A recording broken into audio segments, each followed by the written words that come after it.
Heads up, audio listeners, you're about to hear a videotaped conversation. For the full experience, you'll find the video version of this episode on Spotify or YouTube. Yeah, you want Hi. That's either a braying cat or a seagull. This is the most Cannes thing that ever happened. Yeah. It's kind of great. If you could just fly in with a laurel, that would be pretty sweet. Good. Sorry, It's continue. it's the dance of love for animals. That is Cannes-winning Quebecois actor, writer, and director Monia Chokri. And in the film she's made, she actually spends a lot of time thinking about how us human animals dance out of, around, and into love. At this year's Cannes Film Festival, she debuted her movie The Nature of Love. It's the story of Sophia, a comfortably married college professor who finds herself falling for her super hot handyman. It's a funny, thoughtful movie about pursuing joy even when you're not supposed to. It was one of the best reviewed films at the festival, and on a rainy day at a rooftop cafe, we stole a few minutes to talk about it. I'm Rico Gagliano. This is the MUBI podcast. Welcome back to our special season of conversations from the 2023 Cannes Film Festival.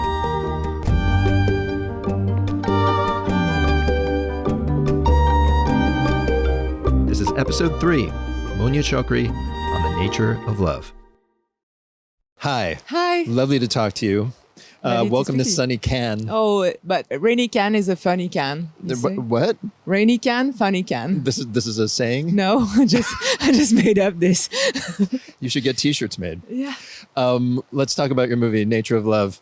You have said that, so in the press kit for this thing, you said, this is like an obsessive theme of mine, which is the impossible search for love. Yeah. Why are you obsessed with that theme? I don't know. I should ask my shrink about that. I'm asking you now. This is a great time to delve deeply into it. I think there's two obsession that, and I appears in my writing, the impossibility of love, or like the thing that block love, and also like classes, social classes. In my first film, it was like the relationship with immigration, and this one is like really like different social classes. So I don't know. I think it's a good way of making drama. Also, to talk about the impossibility, and it's also it appears a lot in this film that actually it's not love that disturbed me, but it's the structure of couple. So That disturbs you, literally, like you. yeah, I mean, I think I started to write this film almost 5 or 4 years ago, and I was myself like struggling a lot with this concept of couple. Like I find it very like choking in my life to be in this state of couple, but Like a monogamous couple relationship, or any couple? Any couple, like the relationship with desire, with having children or not, this economical structure of the couple too. When you meet someone like in the Western world, it's like you have like a really like specific path. You say, oh, at one when you're gonna travel together. Yeah. Oh yeah, we made our first travel together. Oh, we went to IKEA together. Oh, we buy a house together. Oh, we're gonna buy a country house. Oh, we're gonna have children. IKEA as a milestone of a relationship. That's so true. So yeah, and you see like those couple with babies at IKEA, they're like tired, and like they can like stand each other, but like they have to stay in this because it's been a long time, and you are afraid to like choose like your own desire, or maybe like see somewhere else if something better happens to you. But why then? Because it is an impossibility, right? That sounds to me like tragedy. You're never going to achieve this thing. But you often are attacking it with comedy. Yeah. Why comedy? I think it's my way also to see world, like I write, I can like help myself to not put a little bit of glimpse of comedy in my film. It's the way I see world. It's I admire a lot Chekhov, who do that a lot in his own writing, to travel between drama and comedy, because life is like that too.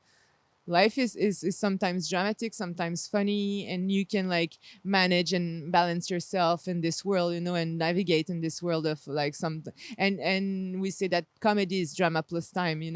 That's true. So There's something that also appears in a lot of your films. they're not just people that are in search of possible love. They're often specifically academics in search of impossible love. Yeah. You've got a philosophy professor in this one.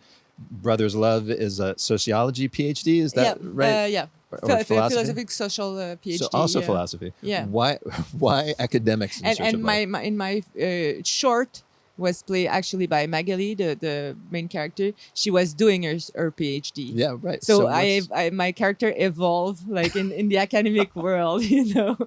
It's nice. the next one is going to She's be like gonna what, do, an like- emeritus? Yeah, or Professor she's gonna be emeritus? like the master of the The dean. yeah, exactly. But why? Maybe because like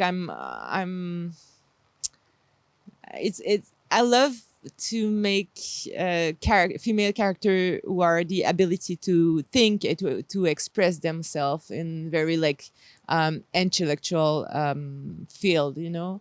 And philosophy is a good field. I mean, there's a lot of philosophy professor in film, you know, or professor in the story of making author film. You know, it's a good character because it's a character that express himself a lot. You know, it was good for me to make her in the position of professor because she could like make like a narration of the film in an active way because I could film it, you know. So and she would apply what she's telling people in her own like in the theory. There was like a fight between theory and application of this theory in real life, you know, in the film. So. But I don't know why. I think it's just like it's good to have like a female character who are like also in the university world, and it's a fact that also now there's more women in the university than men. So True. But there's, I mean, to me, if I may impose something on you, and you tell me if I'm way off base, is like they're trying to achieve something that love, which is essentially non-intellectual. They've got like all the intellectual capacity, but it's not any easier on some level. I think there's a line in one of your movies. It's like you're brilliant, but you're unemployable, or something like that. It's like you know a lot, you have but all you're useless. you have all those diploma. You're Diploma. like, but you too much. You have too much diploma to be employed. So, yeah. It's like in the same way. It's like you've got all the thoughts, but you still can't work out the. Yeah, but it's mysteries. also like a true situation, and like in our society anyway, in our French Canadian society, that the more and more and they feel alone. Like people are in university, but they feel that they won't have any achievement, like at the end of the road, in the work world, you know. Yeah. Yeah. Last question for you.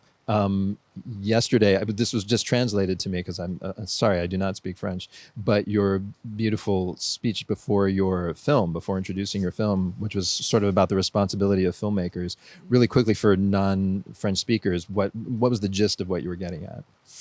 The idea of genius, I guess, in cinema. Yeah, I navigate between France and Quebec in Canada. So I live in both territory, and so in our culture we have a sense of respect in a way we dialogue with people, and we are, we denigrate violence and aggressivity, and we don't agree with power mixed with being that would break people, you know. So I knew that there was this manifesto that people would. I was aware that there was this manifesto that came right before Cannes against the festival, and also the polemica with Maïwen, with Johnny Depp, with Adèle Haenel, with so, and since I'm like part of also this French industry, I think I had to position myself, and I wanted to position myself with kind of a glimpse of brightness, you know, and say, you know what, let's come back to the roots, and the root is that just being respectful, and power is something that comes with the responsibility of make people feel all right. Monia Chokri. At the end there, she was talking about some Time's Up style controversies surrounding this year's festival. Highly recommend you check out her speech. And also her movie, The Nature of Love. Look for it later this year.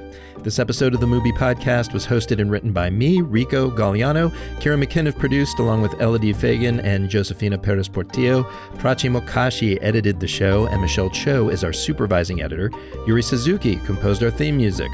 Our camera crew in Cannes included Cedric Azar, Alice Deplat, Rob Godfrey, Solal Coulon, and Mattis Toti. Special thanks to MUBI's additional team in Cannes, Eric Eisenberg, Sam Letter, and Ilias Malki. This series is executive produced by me, along with John Baronachea, F.A. Checarel, Daniel Kasman, and Michael Taka. And of course, to stream the best in cinema, head over to MUBI.com to start watching.